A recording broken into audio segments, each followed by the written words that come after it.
In Escape from Tarkov, there's, for the most part, two types of players, those who play primarily solo and those who mostly play in groups. As for myself, I fall somewhere in the middle. When I'm looking to progress, make money, or just PvP, I typically play solo. But if I'm really just looking to not take the game as seriously, to help others, or just to hang out with my friends, I'll be for sure playing in a group.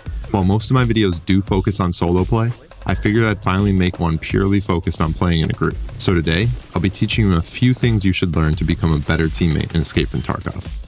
Before we get into it, you can find me on Twitch at twitch.tv/giantboostsock or on TikTok under the same name. First up, I'd like to quickly touch on something that's probably pretty obvious to those that have already been playing EFT for a while, but maybe not newcomers, and that's screen sharing. Currently in Tarkov, there really isn't a great way of communicating with teammates built into the game. We have a few emotes, PMC voice lines, and the ability to VoIP a short distance, but neither of these really provide much utility in actual gameplay. It can be fun to VoIP at your opponent for various reasons, or emote with your friends for screenshots or something, but in reality, neither really help with actual gameplay. If you're playing with a team, you'll almost exclusively be communicating via a Discord call. This is sufficient, but since EFT has some funky audio and no UI to tell you where your teammate is, screen sharing can be utilized as an extra layer of team awareness. This is especially important for new players, as they likely haven't developed the map or audio knowledge yet, and probably don't know much in terms of callouts either. Whether I'm playing in a duo or a 5-man, I always make sure everyone has their screens up in our call, and I have each one opened on my second monitor. I'm not looking at them every second of the raid, but I do glance over every few moments just to take a mental note of not only where my team is, but where I can be expecting to be covered from enemy or AI fire,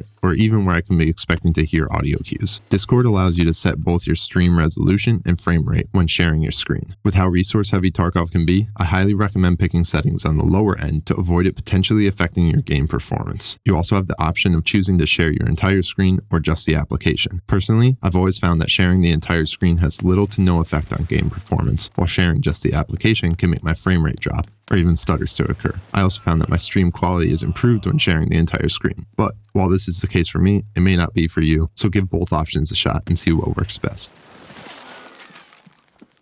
Next, let's talk about what I'm going to call pre-raid prep. There are actually a handful of things which can fall into this category. For starters, falling in line with screen sharing, take a look at the kits your teammates are using.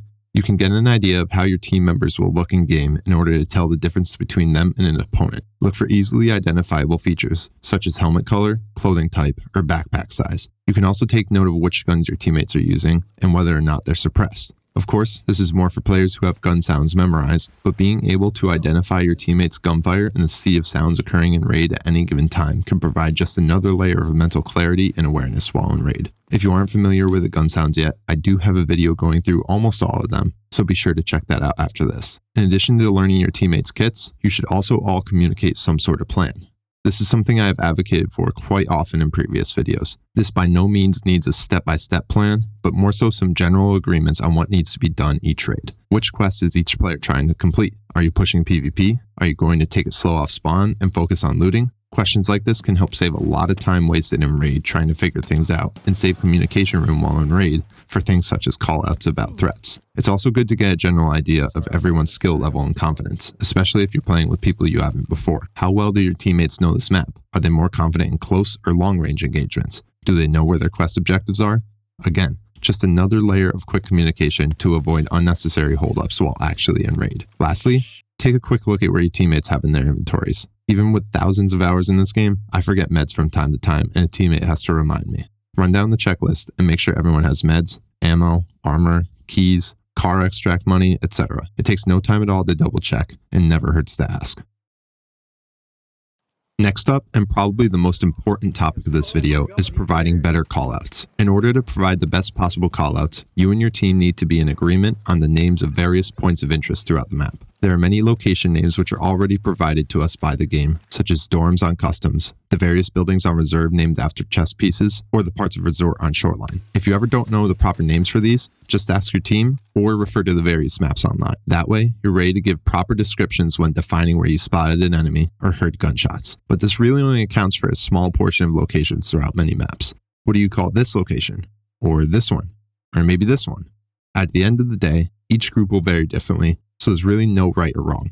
Just make sure to communicate with your team before each raid to make sure you're all on the same page of how each location should be called out. In addition to this, it's always important to make sure you know the cardinal directions on each map. If you aren't entirely sure, there's no shame in bringing a compass into raid. Knowing these directions can be extremely helpful in providing better callouts, as not every area can be easily defined by a proper name. Examples could be the hill west of Gas on Shoreline, or the north side of Violet Cabin on Woods. Having that extra definition in a callout makes a world of difference to a teammate trying to see what you see. Another callout option utilizes your team's shared screens. If it's tough to define the location you spotted an enemy by other means, you can look at your teammate's screen and try to define the location based on their perspective. Viable options could be to the right of the building from your perspective, or directly behind you, head your direction. Also extremely important to callouts are two factors which go together: clarity and calmness. For clarity, you want to make your callouts as short and definitive as you can in order to give your teammates the most time possible to react. An example of a bad callout would be, there's a guy over there running to the left of where I'm looking. It looks like he's by himself. This obviously doesn't do much of anything for the team and just causes more questions.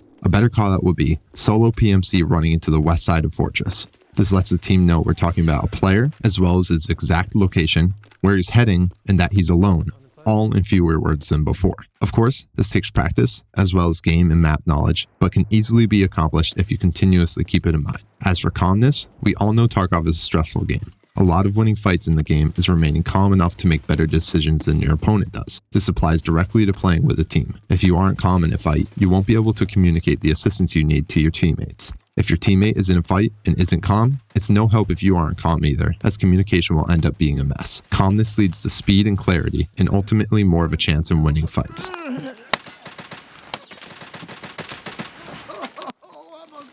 Next, let's talk about positioning. One of the most common mistakes beginner teams make in EFT is continuously moving on top of each other. Time to kill in EFT is so fast that if you're walking side by side with your teammate and an opponent sees you, your opponent is pretty much guaranteed to get a multi-kill. This especially goes for situations where teammates are funneling into a building or through a doorway one right after another. This leads to each teammate having a lack of maneuverability, the inability to shoot without friendly fire, and no different sightlines than the rest of the team. Whenever you and your team are moving throughout a map, you should always be pretty significantly spread out. This allows you all to have different visual and audio coverage, covering more ground than if you were to be moving side by side. Within any given scenario, you should be asking yourself if you could be providing more benefit to the team by changing your current position. Let's say you and a teammate are looking to push into a building. Rather than both trying to take the same entrance, it's always going to be more beneficial to utilize multiple entrances. That way, if an opponent is inside, you can engage from multiple angles and put them at a disadvantage. Another example could be if someone on your team spots an enemy from a distance and you want to engage. Rather than all pushing the enemy head on, it'll prove more beneficial to have one teammate push from head on and have the others flank from different directions. Sometimes this might take a moment longer to execute, but increases the odds of your team winning the fight by a significant amount. If your teammate is currently in a fight against an opponent and you're pushing toward them for support, don't just run up behind your teammate expecting for it to be of any help. Unless your teammate is close to death, they already have that angle covered. Push from the side or behind the enemy, or if you're in a building, maybe push from another floor. This also goes for engagements against AI opponents. AI enemy logic doesn't really allow them to be aware of multiple enemies at once. If your teammate's getting lasered or aggroed through cover by AI,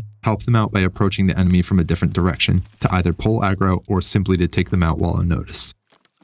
This brings us to our final topic, etiquette, which is definitely a bit more based on opinion and can change with who you're playing with. First up, if your teammate appears to be starting an engagement with an enemy, player, or AI, check if they need assistance. A simple, you need backup, goes a long way, as their focus may initially be on surviving rather than reaching out for help. That being said though, you almost always want to assume that they need help and should begin heading toward their location to assist. Don't ever just leave your teammate hanging and watch them die. You'll often see teams where the majority of the team is hiding while one player fights, and then each of them trickle out of cover one at a time after the first one dies. This defeats the purpose of a team, as your main upper hand as a team is being able to fire from multiple directions at the enemy at the same time. If your teammate dies in a fight, it's usually good etiquette to avenge them, unless you're positive it's for sure a losing engagement. If it's a 2v5, then your duo dies and you're in an uncomfortable situation, there's no shame in backing off. If your teammate dies in a fight, but you survive and kill the enemy, it's also good etiquette to stash your friend's gear somewhere hidden if it's insured. If it isn't insured, maybe try to see if they want their gun or ammo taken out for the next raid. When you die, try to provide your surviving teammates with whatever helpful information you can. How many players were there? Were they moving or were they holding angles? Did you deal a lot of damage? What gun was the enemy using? Every one of these bits of info can give your teammates more of a chance to win the engagement. When you or your teammate gets a kill, it's typically expected that whoever's name is on the dog tag is the one who gets the loot. That being said, if your teammate dumps 20 shots into a guy and you come in after and get the kill with the final shot, you should probably just share the loot. It's just a game and you don't need to hoard everything. But these are all my opinions and you don't need to agree with them all.